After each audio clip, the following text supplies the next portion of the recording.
Hello everyone, চলে এসেছি আর একটা নতুন ভিডিও নিয়ে। রিতাস লাইফে আপনাদের সবাইকে ওয়েলকাম।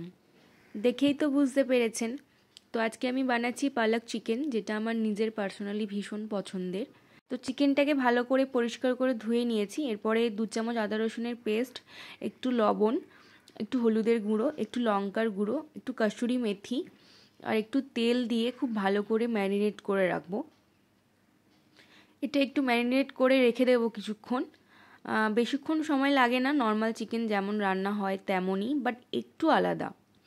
তো এখানে আমি জল গরম করতে বসিয়ে দিয়েছি। আর পালক চিকেনে তো পালং শাক অবশ্যই লাগবে। আমি এখানে পালং শাকগুলো কেটে ভালো করে পরিষ্কার করে ধুয়ে নিয়েছি। যতটা লাগবে, যতটা চিকেন আপনারা নেবেন সেই পরিমাণে নিয়ে নেবেন, কারণ এটা বয়েল করার পর অনেকটা কম হয়ে যায়।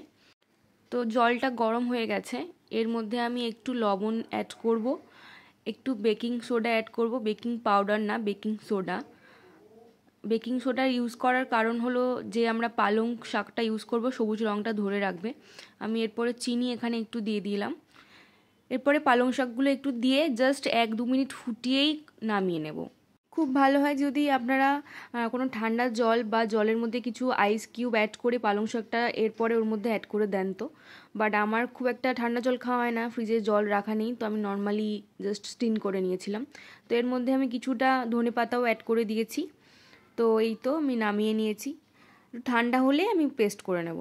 তো এরপরে কড়াতে একটু তেল গরম হয়ে গেলে এর মধ্যে ফোড়নে গোটা জিরে, গোটা গরম মশলা, 2টো তেজপাতা মতো দিয়ে আমি এইভাবে পেঁয়াজগুলো কেটে এর মধ্যে অ্যাড করে দিয়েছি। অনেকেই চিকেনে জিরে ফোড়ন খান, আবার খান না, কিন্তু পালক চিকেনে জিরে ফোড়নটা দেওয়া যায়, ভালো লাগে। আর এর মধ্যে আমি 2 চামচ পেঁয়াজের পেস্ট অ্যাড করে দিলাম। এরপরে ভাজা ভাজা হয়ে গেলে আমি এর মধ্যে একটু চিনি অ্যাড করে দেবো। ফোড়নের সময়ও আপনারা এখানে চিনি অ্যাড করতে পারেন, বাট এখানকার কালারটা যেহেতু আমাদের লাগবে না, তো চিনিটা জাস্ট ব্যালেন্স করার জন্য। তো মশলাটা ভালো করে কষিয়ে যে ম্যারিনেট করা চিকেনটা আমি রেখেছিলাম, সেই চিকেনগুলো আমি এখানে দিয়ে দিয়েছি। আমি কিন্তু এখনও আদা রসুনের পেস্ট অ্যাড করিনি, এটা আমি পরে অ্যাড করব। তো এটা আমি ঢাকা দিয়ে দিয়ে একটু কষিয়ে নেব, কারণ লবণ দেওয়া আছে, একটু জল বেরোবে। পালক চিকেনে আমি টমেটো ইউজ করছি না, আমি টক দই ইউজ করব। তো আমি এখানে টক দইয়ের মধ্যে 2 চামচ আদা রসুনের পেস্ট অ্যাড করলাম, 1 চামচ ধনের গুঁড়ো, সামান্য একটু জিরের গুঁড়ো, একটু হলুদের গুঁড়ো আর একটু লঙ্কার গুঁড়ো দিয়ে ভালো করে মিক্স করে নেব।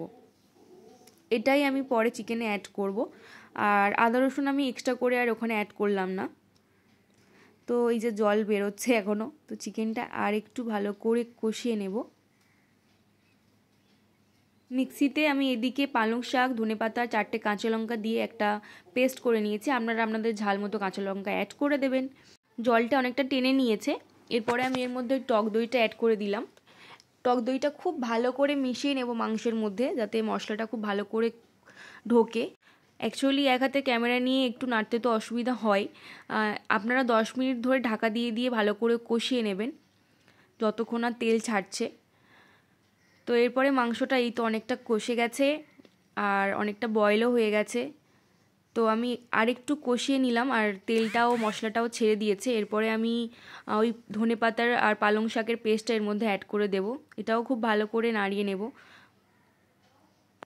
চিকেনের এই হেলদি রেসিপিটা আপনারা কিন্তু সবাই ট্রাই করবেন। এই পালক চিকেনটা কিন্তু ভাত দিয়ে, রুটি, পরোটা দিয়ে আপনারা ট্রাই করতে পারেন। এখানে আমরা আলু অ্যাড করতে পারেন, আমি এখানে আলু দিইনি। বেশি কিছু লাগে না, বাড়িতে যেগুলো থাকে সেগুলো দিয়ে হয়ে যায়। শুধু একটু পালং শাক, ফ্রেশ ক্রিম আর একটু কসুরি মেথিটাই লাগে। আমি এখানে কসুরি মেথিটা ড্রাই রোস্ট করে ওপর দিয়ে ছড়িয়ে দিলাম ক্রাশ করে। বিশ্বাস করুন, এটা ভীষণ ভালো খেতে হয়। আমি একটু এর মধ্যে জল অ্যাড করেছি, আপনারা যেরকম গ্রেভি চান সেই অনুযায়ী জল অ্যাড করে দেবেন। আর এর মধ্যে এবার আমি অ্যাড করব হলো ফ্রেশ ক্রিম, যেটা দিলে এটার টেস্ট আরও একটু বেড়ে যাবে। তবে আপনাদের কাছে যদি অ্যাভেলেবেল না থাকে বা যদি না পান, তাহলে কিন্তু এটা শুধুই ট্রাই করতে পারবেন। ফ্রেশ ক্রিম দিতেই হবে এরকম কোনো ম্যাটার নেই, বাট দিলে টেস্টটা একটু ভালো হয়। তো এই তো রেডি পালক চিকেন। আর এবার আমি নামানোর আগে একটু গরম মশলা দেব, গরম মশলার গুঁড়ো। চিকেনে একটু গরম মশলার গুঁড়ো না দিলেই হয় না। তো রেডি আমাদের পালক চিকেন। আপনারা সবাই ভালো থাকবেন, কেমন হয়েছে জানাবেন। দেখা হচ্ছে নেক্সট ভিডিওতে।